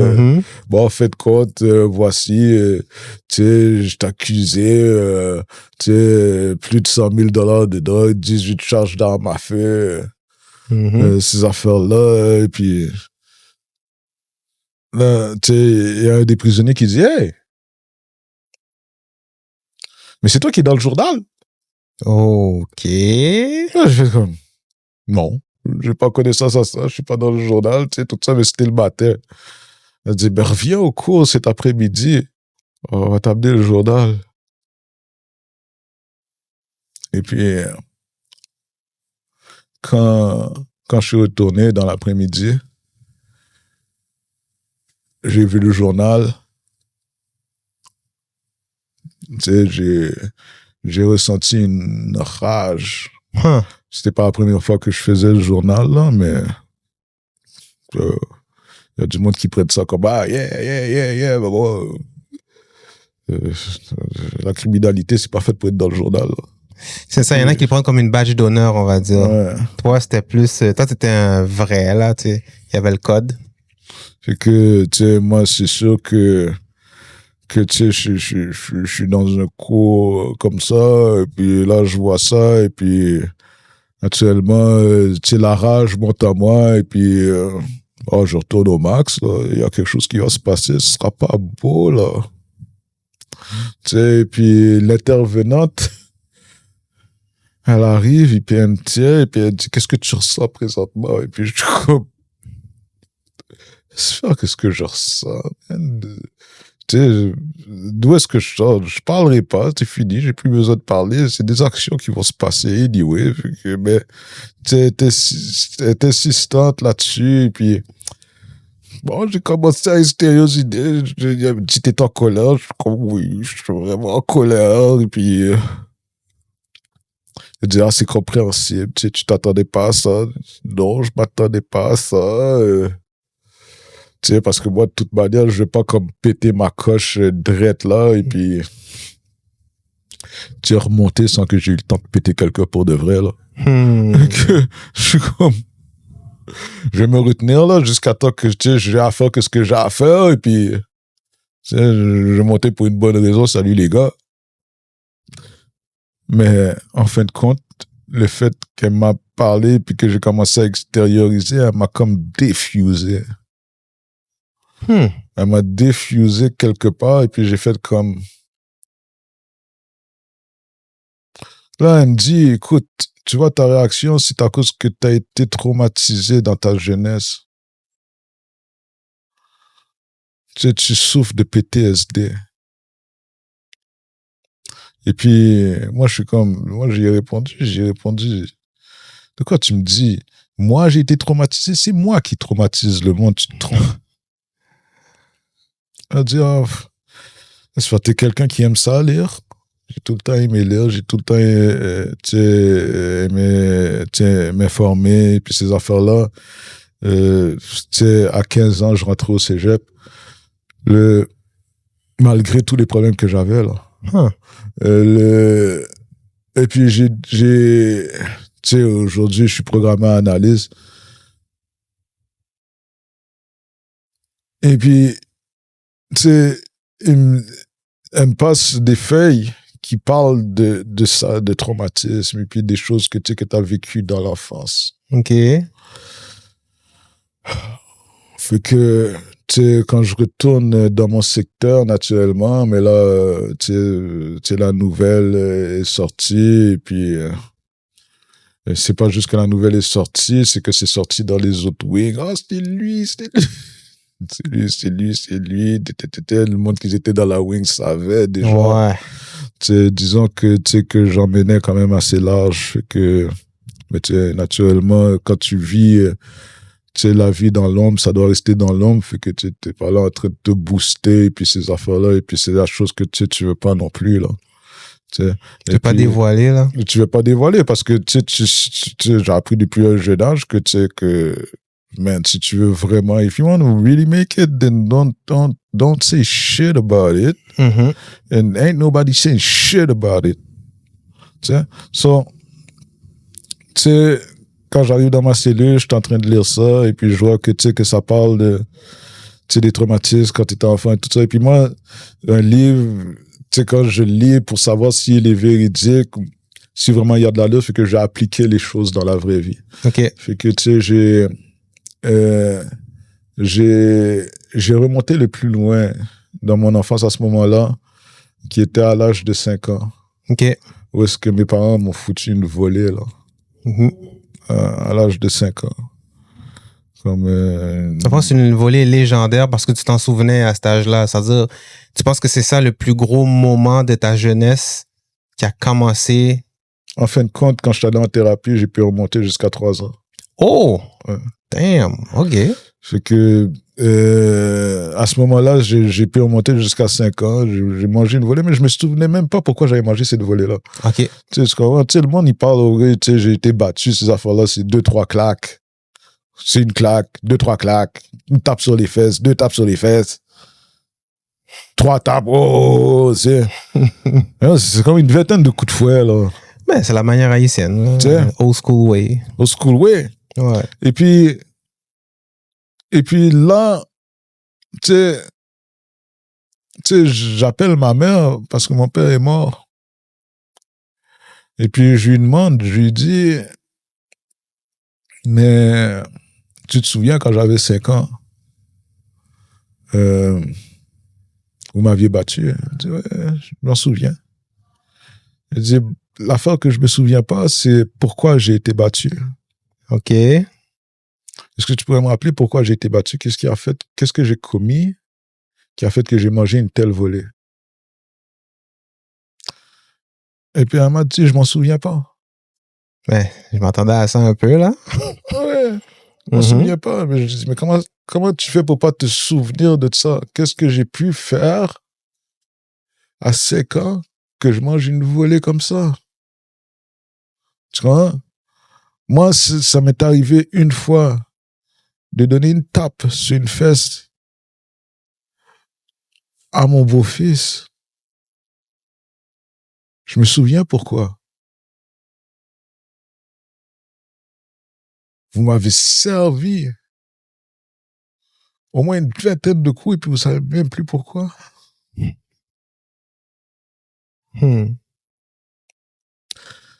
Et puis, tu sais, qu'est-ce qu'elle me répond? Parce que là, maintenant, j'ai de la culée dans un coin. Elle me dit, je m'en souviens pas. Et puis, sûrement, tu l'as mérité. Tu l'as mérité. Classique. Et que quand elle m'a dit ça, et puis moi, j'étais en prison, j'ai senti tout mon être craquer, littéralement. C'est comme si quelqu'un m'avait lancé un éclair. Et m'avait... Et l'éclair m'avait séparé en deux, et puis c'est comme si c'était en train de se faire lentement, mais inévitablement, comme si tous les atomes de mon corps étaient en train de se disperser. Dans le fond, ton âme a pris un coup. Mon âme a pris un coup, et puis, tu sais, je suis tombé dans un état extrêmement reptilien, dans le sens que, tu sais, que maintenant, les autres prisonniers, je les voyais comme des proies. Ouais, c'est ça. Alors... c'est ça. Tu sais, vision rétrécie, rouge, je veux voir du sang. Et puis, c'est en train de m'arriver live. Et puis, j'essaie de parler, mais tu sais, ma bouche tremble. Et puis, j'ai dit, tu vois, dans le passé, j'aurais accepté cette explication-là, mais j'ai des enfants de 5 ans. Et puis quand je les regarde dans les yeux, je sais pas qu'est-ce qu'ils auraient commis pour que je leur donne une telle volée. S'il te plaît, dis-moi ce que j'ai fait. Est-ce qu'elle a été capable d'aller chercher dans sa mémoire? Non, Ou est-ce que... OK, j'ai une meilleure question. Est-ce qu'elle avait l'air de vouloir faire l'effort de se souvenir du pourquoi? Non. Puis toi, comment t'as terminé la conversation avec elle? J'ai dû raccrocher le téléphone et puis m'isoler dans ma cellule parce que là, maintenant, avec ce que je venais de lire et puis que je voyais ces choses-là en train de m'arriver, je venais de comprendre que j'étais malade pour de vrai. Fait que la madame, elle avait raison. La madame, elle avait raison. C'est des choses que, tu sais, que j'aurais pas questionné avant et puis j'aurais juste agi. J'aurais agi, le sang serait répandu. Et puis pour moi, c'était un call du Tout-Puissant. Le Tout-Puissant m'a dit de faire ça. Fait que, en fin de compte, je savais pas que j'étais victime de PTSD. Et puis, c'est là que j'ai vu que j'étais en train de perdre mes moyens. Je me suis isolé pendant 3 jours au moins dans ma cellule parce que je savais que je sortais de ma cellule et puis que j'allais passer un prisonnier. Mais est-ce qu'il y avait des prisonniers qui venaient te voir? Quand tu étais isolé, ils disaient, il est rendu où, il fait quoi, là? Non, ben, tu sais, quand même, tu sais, le monde va garder quand même une certaine distance, tu sais, vu, tu sais, la réputation, et puis ces affaires, je m'isole, dérange-moi pas, là. Tu sais, je vais pas avoir de troubles, je vais pas causer de troubles, mais je vais pas être dérangé non plus, là. Tu sais, fait que, jusqu'à temps que je sois capable moi-même de sortir et puis, tu sais, d'avoir un comportement. Fait que je me suis isolé. Ça m'a pris 3 jours pour calm down un peu. OK. Tu sais, des situations comme ça peuvent, tu sais, m'arriver et puis, out of thin air. Tu sais, ça me trigger. Ça me trigger. Parce que, tu sais, le PTSD, c'est comme tu vis des situations qui t'ont traumatisé dans le passé, et puis c'est comme tu es en train de vivre une situation dans le réel qui te trigger, mais tu sais, c'est comme si tu étais en train de vivre une autre situation en même temps qui était plus grave et que, tu sais, ta réaction est exagérée, man. C'est ça. C'est exponentiel, finalement. C'est exponentiel, tu sais. Et puis, pour toi, c'est réel. Pour toi, c'est réel, man. Fait que, tu sais, faire, tu sais, la distinction entre la réalité et puis ta maladie, tu sais, ça devient un challenge, man. Tu sais, quand tu peux plus truster, tu sais, exactement, tu sais, qu'est-ce qui se passe dans ton cerveau, man, parce que t'es wired d'une certaine manière, tu sais. Et puis c'est là que j'ai commencé à prendre, tu sais, mon processus plus au sérieux. J'ai parlé, tu sais, avec d'autres OGs, tu sais, de la situation, parce que, tu sais, il y en a certains que, tu sais, qu'ils avaient changé leur vie, tu sais. Tu sais, il y a OG que j'ai appelé, tu sais, pour lui expliquer, écoute, tu sais, je suis malade et puis il va falloir que, tu sais, que j'aille en thérapie, et puis voici, en thérapie, ils vont me demander des questions, ces affaires-là, et puis, tu sais, je sais pas comment ça va se passer, mais tu sais, c'est sûr qu'il y a plein de choses que je peux pas parler, tu sais. Mais, tu sais, quelque part, il faut que j'aille de l'autre côté parce que moi, j'étais rendu, tu sais, au point où tu sais, que j'allais me tuer, mais, tu sais, avant de me tuer, je vais faire le plus de dégâts possible. Ça fait que, tu sais, this path of autodestruction. Tu sais, fait que, tu sais, que quand t'es gangster, tu sais, qui s'apparente, tu sais, au terroriste dans le sens que I'm going out with a fucking bang. Tu sais, no such thing as halfway crook. Tu veux un vrai, ben c'est ça. C'est ça, je vais y aller, puis je vais aller jusqu'à ma mort, et puis ma mort va être fucking spectaculaire, man. C'est un autre thinking, vraiment, là. Tu comprends? C'est un autre mode d'opération. I don't care about my life, I don't care about yours. J'ai pas d'amour pour ma propre fucking vie, puis vraiment, tu sais, tu veux que que je me soucie de la vie des autres. Ouais, je comprends. Tu sais, tu comprends? C'est comme, non. I live to die. Tu sais? Et puis c'est ça aussi, tu sais, il y a d'autres personnes, tu sais, ils disent, oui, je suis ça, mais tu sais, quelque part, t'es un touriste parce que t'étais pas folle là-dedans. Touriste. Tu sais, à un moment donné, quoi, tu vas penser que la prison va t'arrêter. Tu vas penser que la mort va t'arrêter. Tu vas commencer à réfléchir à des affaires comme ça. Et, en réalité, bravo que tu réfléchis à ces affaires-là. Parce que le vrai, lui, il se dit, fuck that. Ouais, il fait juste le faire. Yeah, ouais. I'm gonna fucking do it. Et je vais arriver en prison, I'm gonna fucking do it again. Et puis après la mort, I'm gonna fucking do it again. Tu comprends? Tu sais, c'est comme le monde, il dit, ah ouais, tu disais, ah, mais si tu fais ça, je vais appeler la police. Ben c'est ça, on va fuck la police et puis on va te fuck aussi. That's it. Puis s'il y a quelqu'un qui doit s'asseoir sur le banc de punition, ben il ira s'asseoir sur le banc de punition. Pour avoir joué trop rough dans les corners, whatever. Le temps qu'il faut. Et puis même si quand tu rentres en dedans, this shit continue. It never stop. Mais on est quand même content que tu as réussi à, premièrement, passer à travers la thérapie. D'être capable aussi de venir témoigner de ces affaires-là. Parce qu'il y a des gens qui sont tellement stock dedans, ils peuvent même pas en parler. Il y a un blocage qui se fait. Toi, tu es capable de décrire l'état psychologique, le contexte, le pourquoi, puis où est-ce que tu es rendu maintenant. Je pense que, encore une fois, ça va être très inspirant pour les gens qui vivent quelque chose de similaire ou d'exactement ça. Maintenant, c'est de savoir, vous, en tant que Zulu, est-ce que vous avez justement des personnes que vous pouvez référer pour les gens qui ont besoin de parler ou qui sont dans ces problèmes-là et qui n'osent pas appeler un thérapeute? Est-ce que vous avez aussi des connexions ou bien... Ben, c'est ça, c'est quand maintenant on parle, tu sais, des bases. Alors maintenant, c'est ce réseau-là, tu sais, on travaille, tu sais, en conjonction avec, tu sais, certains organismes pour pouvoir établir des programmes dans ce sens-là. Et puis, tu sais, bon, c'est sûr, tu sais, que, tu sais, il y a plusieurs de nos membres qui viennent de différents parcours de vie. Et puis, aussi, ben, tu sais, quand on est dans un processus d'intervention, il faut avoir une certaine sécurité aussi. Ouais. Tu vois, parce que on n'a pas la même protection, admettons, qu'un policier, mais on peut se retrouver, tu sais, dans des environnements qui sont très à risque. Ouais. Fait qu'il faut qu'il y ait quand même un certain encadrement pour protéger les personnes que les autres, tu sais, veulent se sortir du mieux, qui se disent, écoute, est-ce que ça existe vraiment une porte de sortie? Ouais. Est-ce que vraiment ça existe? Et puis qui veulent s'en sortir. Tu sais, il y a des personnes qui en réalité, tu sais, ils ont quand même, tu sais, la clarté d'esprit de se dire, écoute, je veux pas m'enfoncer trop loin.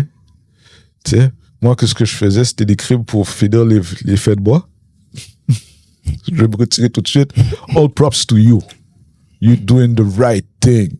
Ouais. Tu comprends? Mais il y a du monde qui sont just stuck in the life. Ça, c'est vrai. Puis dans le fond, si jamais il y a des gens qui sont dans cette situation-là, ils peuvent contacter les Zulu Nation, puis vous allez être capable de les rediriger ou de les aider directement. Exactement, c'est notre ambition. C'est notre motto. Et puis de faire ça, tu sais, dans la paix, l'amour, l'unité, et se faire du fun. Se faire du fun, ouais, tu sais, pour permettre, tu sais, à la jeunesse, qui est très importante pour nous autres, tu sais, d'avoir un meilleur avenir, et puis surtout ceux qui sont laissés pour compte. Ouais. Surtout ceux qui sont laissés pour compte, et puis qui n'ont pas eu, tu sais, l'amour qu'ils devaient recevoir. Maintenant, j'aimerais juste que tu prennes le temps de donner les shout-outs en terminant. À qui tu veux. Mais oublie pas les gens parce qu'ils deviennent fâchés. Oublie pas les gens. Dis les shout-outs principaux, là. Donne pas la liste au complet, sinon on en a pour 2 ans. Là. Ouais. C'est sûr que, tu sais, que je donne un shout-out, tu sais, à tous les membres, tu sais, du Zulu Nation, tu sais, présentement, les membres de Montréal qui sont là et puis qui se dédient, tu sais, à la cause. Je donne un shout-out, tu sais, aux Glorious Warriors aussi parce que, tu sais, je vois que vous êtes là, tu sais, pour la culture. Je donne un shout-out, tu sais, toutes les maisons de thérapie, ceux surtout aussi qui sont prêts à accepter, tu sais, les cas et vie. Je donne un shout-out Parce que je me suis fait refuser, là, tu sais, dans les maisons, tout est trop heavy. Mais bon. Les autres, pas de shout-out pour les autres. Mais bon. Ouais, shout-out quand même, ils essayent. Donne-en un demi. Pardon? Donne un demi shout-out. Ouais, un demi shout-out quand même, tu sais. Ils sont dans le bon chemin, bon, il y a du chemin à faire. C'est ça. Tu sais, je donne un shout-out, tu sais,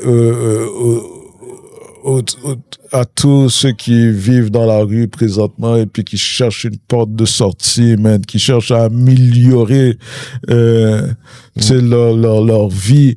Je donne un shout-out à tous ceux, en réalité, tu sais, qui cherchent à améliorer, tu sais, leur vie, qui cherchent à vivre, tu sais, leur liberté, tu sais, à se décoloniser, à s'affranchir, tu sais, du carcan dans lequel, tu sais, certaines personnes essaient de nous garder pour mieux nous exploiter. Je donne un shout-out, tu sais, à l'appel retrouvé. Je donne un shout-out, ouais, qui nous supporte, tu sais, là-dedans. Tu sais, qui est quand même, tu sais, un mouvement citoyen, là, tu sais. Et puis, où est-ce que, tu sais, quand on arrive de l'autre côté, on peut voir, tu sais, les pères, tu sais, de l'indépendance,